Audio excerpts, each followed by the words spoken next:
Okay, good morning, class. Sorry, we're starting a bit late today. This week we are doing CAD Lab 7.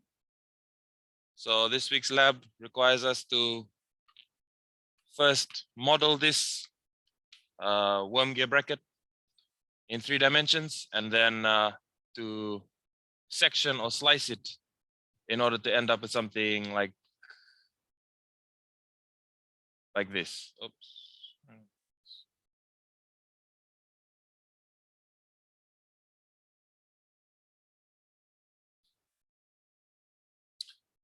So we have to section and slice it so that it looks something along these lines.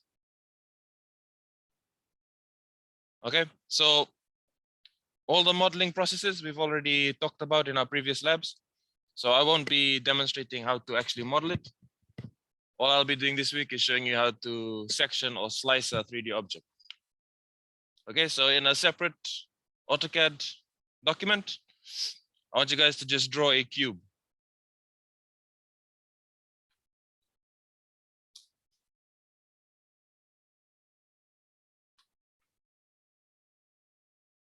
Okay, draw a cube of any dimensions.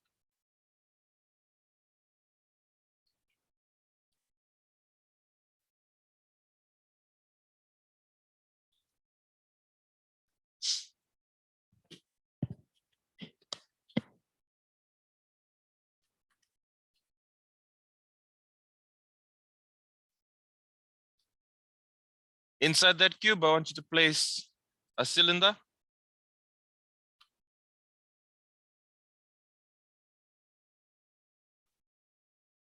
So place a cylinder inside your cube.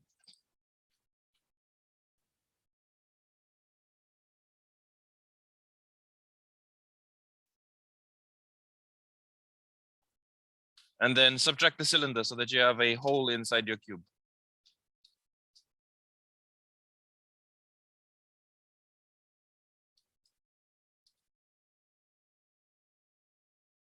Okay, something like this.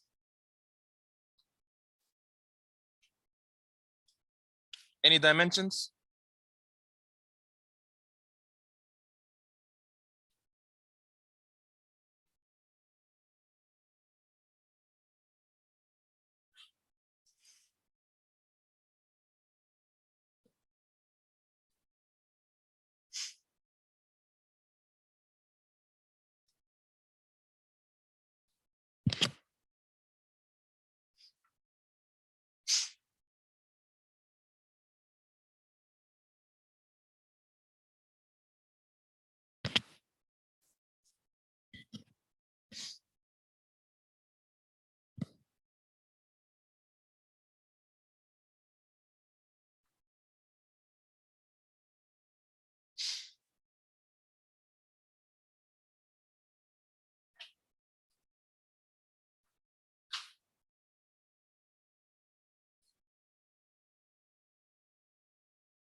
All right, everybody got this?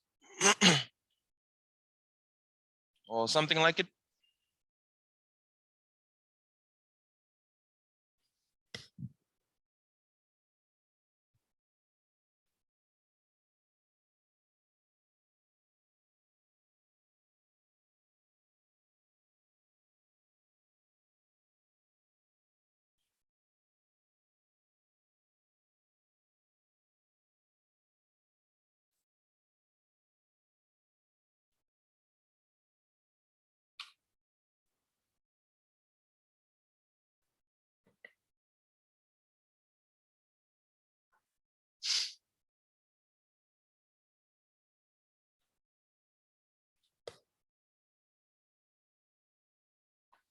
Okay, so you all know the function of a section view or what it's supposed to show?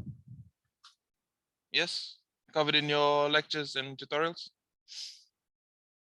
So sectioning is supposed to try and show you the internal details of a 3D object that you might not be able to see from the outside. So in our case here, you see in the example in our handout. Okay. From the outside, you wouldn't be able to see the diameter of the small hole on the inside. So if you create a section view to show the cut version at that point, you'll be able to find out the diameter for certain pieces. Okay, it's not only just for dimensioning, it's also for just showing the intricate details of internal objects.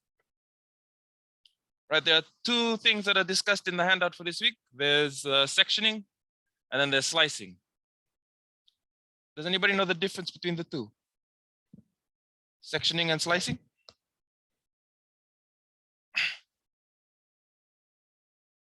Sorry.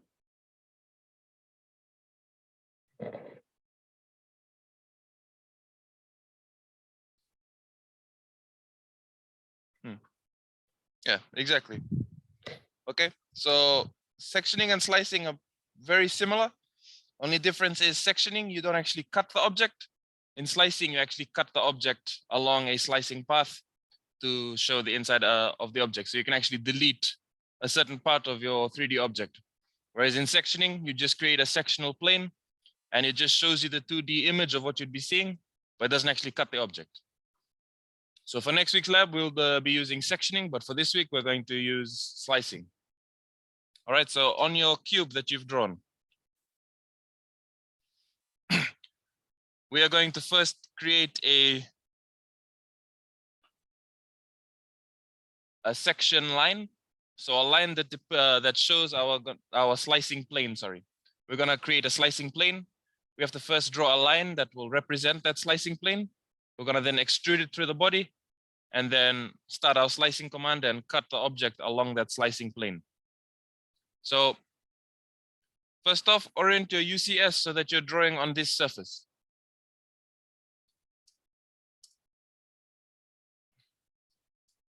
Okay, we want to draw on this surface. We want to define our path on this surface. So I'll set up my UCS so that I can draw on that surface. So X and Y.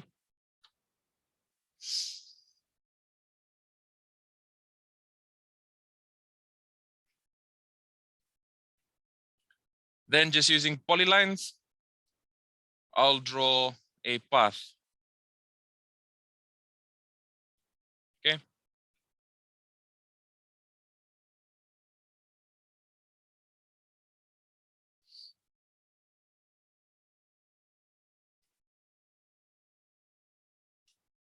Okay, so we have our path and our object.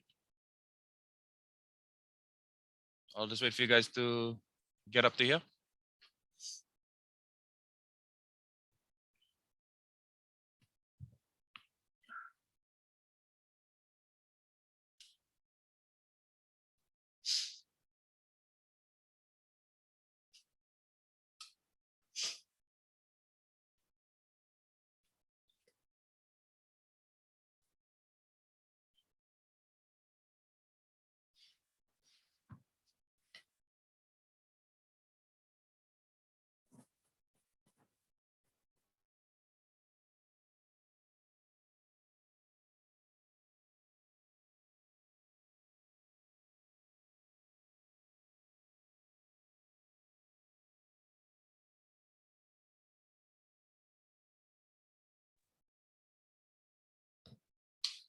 All right.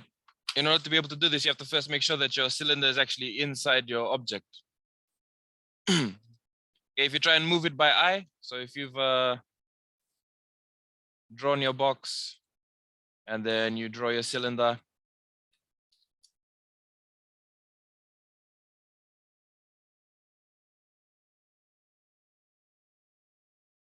and you try and move it just by looking, try and move it to the center of your object, there's no guarantee that it'll actually go inside. Okay, just because it looks like it's in the center doesn't mean it actually is. So it's always a good idea to try and draw some kind of line on the object and then move it to a specific point. So that's why the snap cursors or the 2D snap cursors are very important. All right.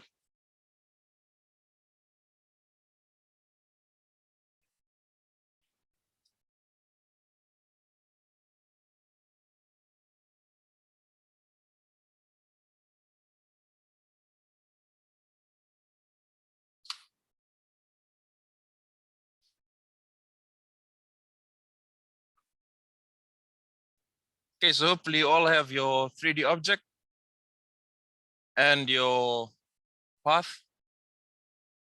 So you remember from our lab 5, I mentioned that if you want to extrude a solid body, you have to have a closed loop.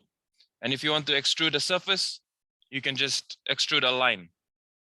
So in this case here, we're going to try and extrude a surface. So our path here, or our line, we don't have to try and close it off to create a closed path.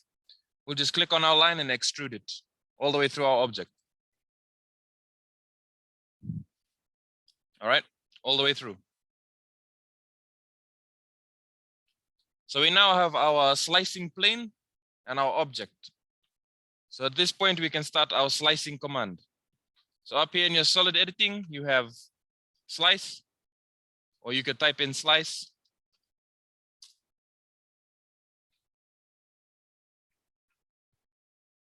All right, it's never a good idea to try and cram the order of operations when you start a tool.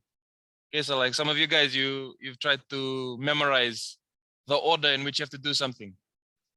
But AutoCAD will give you the commands that you have to enter step by step. So just make sure you read it. Eh? So the thing it says first is select the object you want to slice. So select the object, press enter.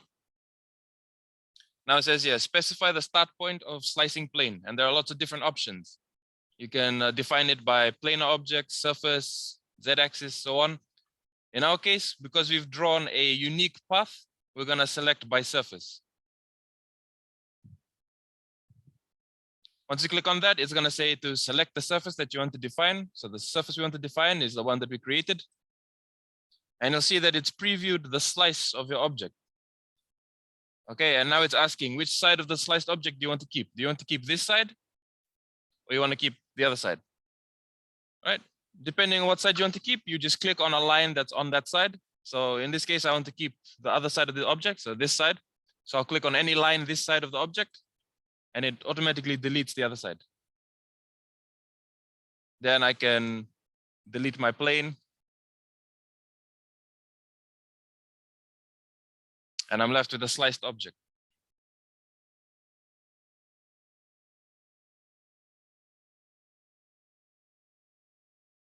So again, slice.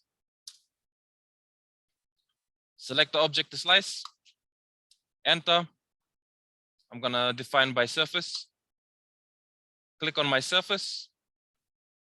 So it's cut the object and it says which side you want to keep. This time I want to keep this side. So I'll click on any line this side of the object. Oops.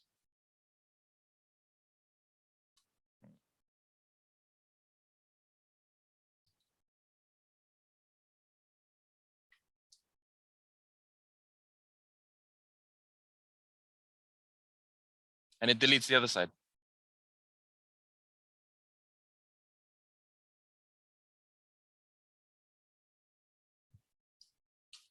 Okay. So for our activity this week, you're going to first model your worm gear in 3 dimensions. So model it in 3 dimensions, and then you're gonna slice it and keep this side of the object. All right, so I'll give you a minute or two to just try and slice.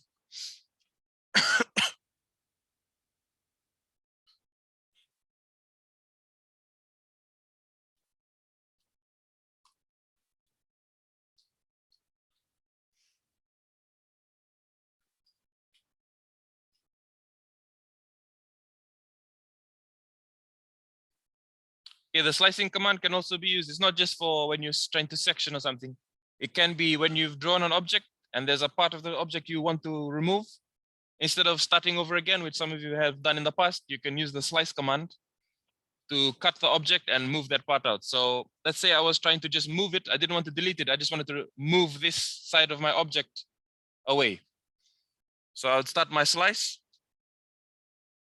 select the object, select the surface.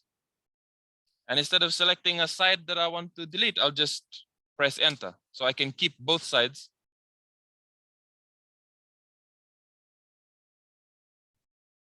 You see, I have two different objects here now.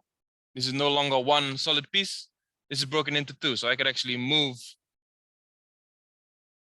one side if I wanted.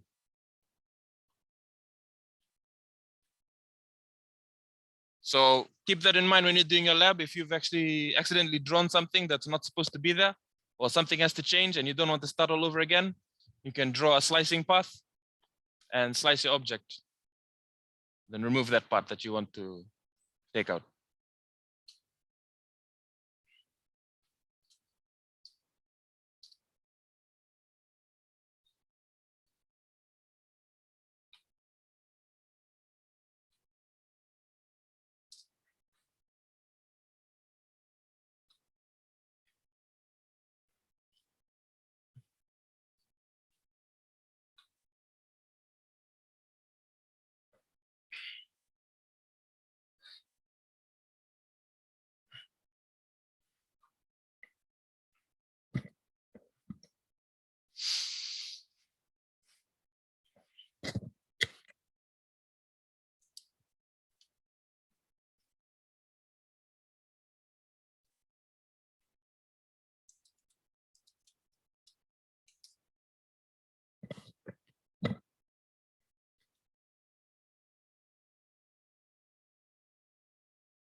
Okay, once you've sliced your object, you're gonna want to try and hatch it. So you're gonna have to select the surfaces that you want to hatch. I want to hatch this surface, this one, and this bottom one. So before you can start hatching, you have to move your UCS to that surface and then make sure that the XY plane is positive on that surface, similar to how we did the dimensioning. So we're gonna first move our UCS to a point on that surface. Make sure that our X and Y plane are positive. So X positive here, Y positive up. So X, Y are positive on this surface. Then we'll type in the command hatch.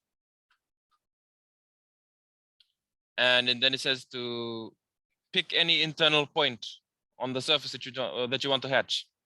So you don't have to click on the corners. You can just click on the surface and you'll develop your hatch. Okay, if it looks really, really small, you can try and increase your scale.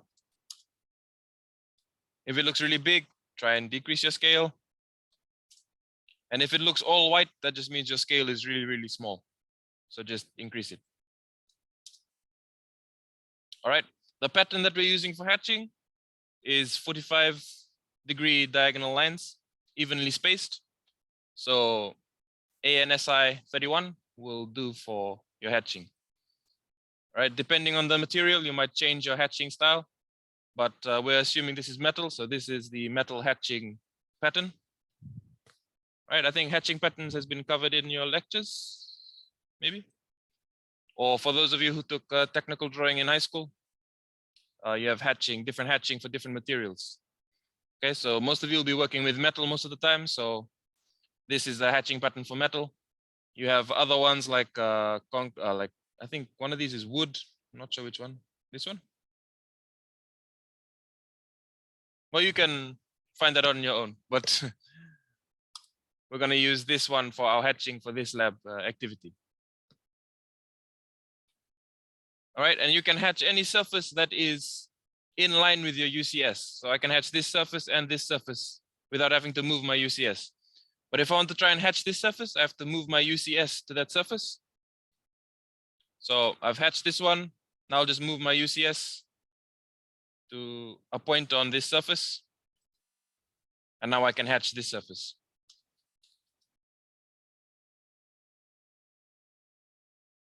Okay.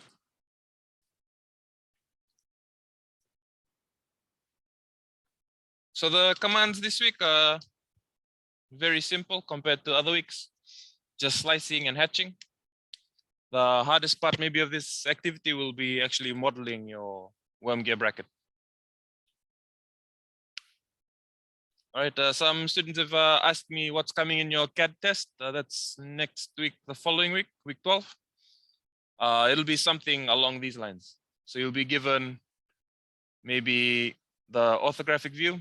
So you'll be given this and then told to model it, put it in the layout, set up your scale, do your title block, all within 40 minutes or so. You won't have the full 3 hours, you'll have only a certain amount of time. So maybe 30 minutes. Might not be as hard as this, but something very similar to this will be coming. Okay, so once you finish your activity for this week and you've submitted, you can test yourself. If you're able to model this in 25 minutes, then you should be good to go for the CAD test.